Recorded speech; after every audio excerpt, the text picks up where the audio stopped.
Do you find that you're normally stressed and anxious during the day, that you're overthinking a lot? Well, Lord Krishna gave Arjuna some advice in the Bhagavad Gita in verses 47 and 48 of the second chapter. And this advice, this wisdom has been passed down from generation to generation for a few thousand years. It's a secret formula for happiness. And if you understand it, it will transform your life completely. This is what Krishna told Arjuna. You have a right only to your work, not at any time on its rewards. Do not let the rewards be the motive for your actions, and neither become attached to inaction. Give up selfish desires while performing actions, O Arjuna. This is being established in yoga. Be the same in success and in failure. This equanimity is called yoga. Now, you'll find that if you focus on the reward, you will experience stress. If you focus on the action itself, on doing it well, on achieving excellence, then usually the reward and the success takes care of itself.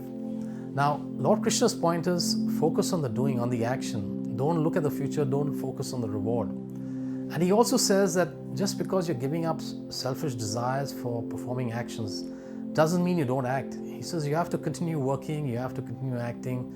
Don't become attached to inaction. Now, you may ask that, look, I have so many desires. I want a better salary, I want a better house, I want some more money. I would like to see my children well settled. I'd like to see them married and with jobs. Now, what's wrong with having those desires? How do I reconcile that with what Krishna is saying? Now, there was a spiritual teacher in the 1970s and 80s called Ken Keyes Jr. And he put what Krishna taught in a modern context. He said, don't have addictions, have preferences. Don't be addicted to a particular result, prefer a particular result. So then if the result doesn't come about, you won't be unhappy. And he used to tour various cities of the United States and give lectures. And when people met him, they were shocked to see him. He was on a wheelchair, paralyzed from the chest down. And some of them used to ask him, they said, you're so joyful, you're so happy, you talk with such love of life. How can you be so happy when you're on a wheelchair? And he said, if I was addicted to greater mobility, I would not have been happy. But for me, mobility was not an addiction. It's a preference. That's why I can be happy even though I'm still on a wheelchair. He gave a lot of advice that even saved marriages. He used to tell people that if there's something about your spouse that you don't like, for example, you don't like your wife coming late, make that a preference. Don't make that an addiction. So that even if your wife shows up late, it's not something that's going to break your relationship. And there were people who wrote into him thanking him for his advice because it saved many, many, many marriages. Now, what Krishna is also saying is to live in the present moment. The minute we think too much about the future, that's when we're going to experience pain. And we have to focus only on the present moment and on doing whatever we're doing well. And this is something that a lot of sports people and artists say, that sometimes when they're doing their best work, when they're performing at their peak, they're completely in what they call the zone. They're almost one with their action and they perform at their best. Now, a person who also exhibited this in the recent past was Steve Jobs.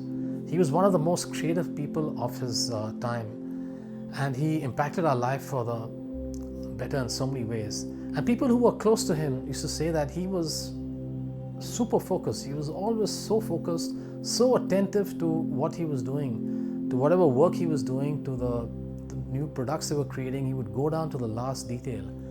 And that's what Krishna's advice is, that you have to live in the present moment and just focus completely on the action you're doing. Now, some of you may not know this, but Steve Jobs was heavily influenced by Hindu philosophy, especially yoga, and it had a huge impact on his life.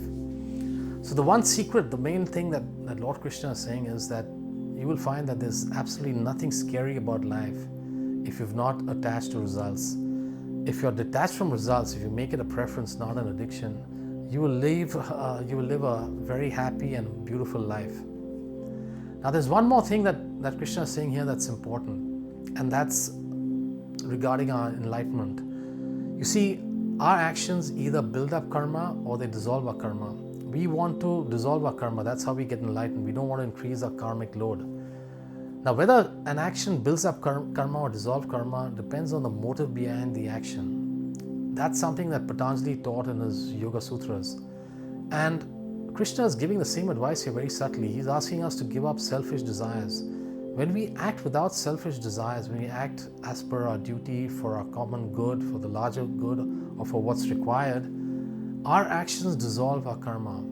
If on the other hand we act selfishly, then our actions build up karma. Now these two verses actually are giving us a path to enlightenment. They are explaining the path of karma yoga, the path of selfless action. If you like this video and you want more content like this, don't forget to hit the like and the subscribe button. Thank you so much for watching.